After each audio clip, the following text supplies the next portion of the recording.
Good morning students. तो आज हम लोग इस वीडियो में प्रश्नावली 15.1 का प्रश्न नंबर 12 और प्रश्न नंबर 13 हल करेंगे। ठीक है, तो आइए देख लेते हैं प्रश्न नंबर 12 क्या कह रहा है। तो प्रश्न नंबर 12 कह रहा है कि प्रश्नावली 14.2 के प्रश्न 5 में आपसे 30 दिनों तक एक नगर की प्रतिवायु में सल्फर डाइऑक्साइड की भाग प्रति मिलियन में सांद्रता से संबंधित एक बारंबारता बंटन सारणी बनाने के लिए कहा गया था। ठीक है, यहाँ पे सांद्रता दिया है। सांद्रता का मतलब यह होता है जैसे मान लीजिए पानी में, जैसे मान लीजिए चीनी का घुलना, ठीक है, वह क्या कहलाएगा, एक सांद्रता कहलाएगा। ठीक है, वैसे यहाँ पे हवा में सल्फर डाइऑक्साइड का घुलना, वह सल्फर डाइऑक्साइड का क्या कहलाएगा, सांद्रता कहलाएगा। ठीक है, तो एक यहाँ पे सारणी बनाया हुआ है। ठीक है, यहाँ लिखा है सल्फर डाइऑक्साइड की सांद्रता, क्वेश्चन में लिखा है भाग प्रति मिलियन में, इधर लिखा है दिनों की संख्या। ठीक है, यहाँ लिखा है 4, मतलब 4 दिन ऐसे हैं जिनमें सल्फर डाइऑक्साइड की सांद्रता 0.00 से 0.04 के बीच थी। ठीक है, ऐसे ही 9 दिन ऐसे थे जिसमें सल्फर डाइऑक्साइड की सांद्रता हवा में 0.04 से 0.08 के बीच था। ठीक है, वैसे ये सब बनाया हुआ है। ठीक है, अब नीचे लिखा हुआ है इस सारणी की सहायता से इनमें से किसी एक दिन अंतराल 0.12 से 0.16 में सल्फर डाइऑक्साइड के सांद्रण होने की प्रायिकता ज्ञात कीजिए। ठीक है, हमें उस दिन का प्रायिकता निकालना है जिस दिन सल्फर डाइऑक्साइड का सांद्रण 0.12 से 0.16 के बीच हो। ठीक है, तो चलिए इस प्रश्न को हम लोग हल करते हैं। ठीक है, तो हल में लिखेंगे कुल दिनों की संख्या। कुल दिनों की संख्या कितना दिया हुआ है, तो कुल दिनों की संख्या दिया हुआ है 30। कुल दिनों की संख्या कितना दिया हुआ है, 30। ठीक है, यहाँ पे क्या लिखा है, 30। ठीक है, तो यह कुल दिनों की संख्या है। ठीक है, अब लिखेंगे उस दिन की संख्या, लिखेंगे जो जिसमें सल्फर डाइऑक्साइड की सांद्रता 0.12 से 0.16 के बीच था। ठीक है, तो उसे हम लोग ई मान लेंगे।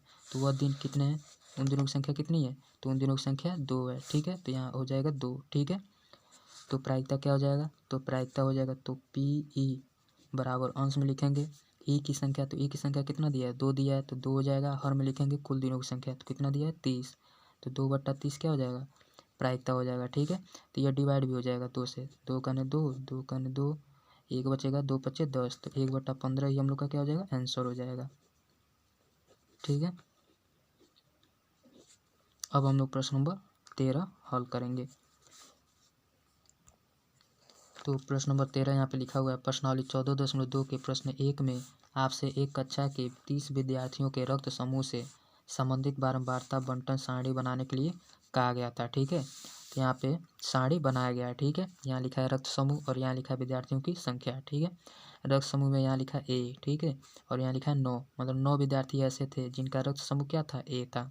ऐसे ही 6 विद्यार्थी ऐसे थे जिनका रक्त समूह बी था। ठीक है, ऐसे यह सब बनाया हुआ है, लिखा हुआ है। ठीक है, अब कह रहा है इस सारणी की सहायता से इस कक्षा में यदृच्छया चुने गए एक विद्यार्थी का रक्त समूह ए बी होने की प्रायिकता ज्ञात कीजिए। ठीक है, तो हमें उस विद्यार्थी का प्रायिकता ज्ञात करना है जिसका रक्त समूह क्या हो, ए बी हो। ठीक है, तो चलिए इस प्रश्न को हम लोग हल करते हैं। तो हल में लिखेंगे कुल विद्यार्थियों की संख्या, तो कुल विद्यार्थियों की संख्या कितना दिया है, कुल विद्यार्थियों की संख्या, कुल विद्यार्थियों की संख्या कितना दिया है, 30 दिया है। ठीक है, तो यहाँ लिख लेंगे 30। ठीक है, अब हम उस विद्यार्थी की संख्या लिखेंगे जिसका रक्त समूह क्या हो, ए बी हो। ठीक है, तो ऐसे कितने विद्यार्थी हैं, तो ऐसे 3 विद्यार्थी हैं। ठीक है, तो इसे हम लोग ई मान लेंगे, बराबर कितना लिख देंगे, 3। ठीक है, तो प्रायिकता क्या हो जाएगा, तो पी ई बराबर हो जाएगा, अंश में लिखेंगे ई की संख्या, तो ये हो जाएगा 3। हर में लिखेंगे कुल विद्यार्थियों की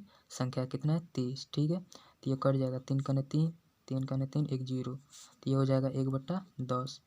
यही क्या हो जाएगा, हम लोग की प्रायिकता हो जाएगा और यही आंसर हो जाएगा। ठीक है, तो इसी के साथ हम लोग का यह प्रश्नावली 15.1 समाप्त हो जाता है। ठीक है,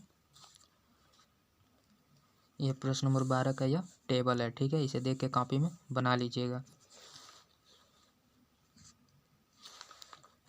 और यह प्रश्न नंबर 12 का सलूशन है। ठीक है, इसे देख के आप लोग लिख लीजिएगा, पी ई बराबर 1/15। ठीक है, और यह प्रश्न नंबर 13 का टेबल है, इसे देख के बना लीजिएगा। और यह प्रश्न नंबर 13 का सॉल्यूशन है, इसे देख के कॉपी में लिख लीजिएगा। ठीक है।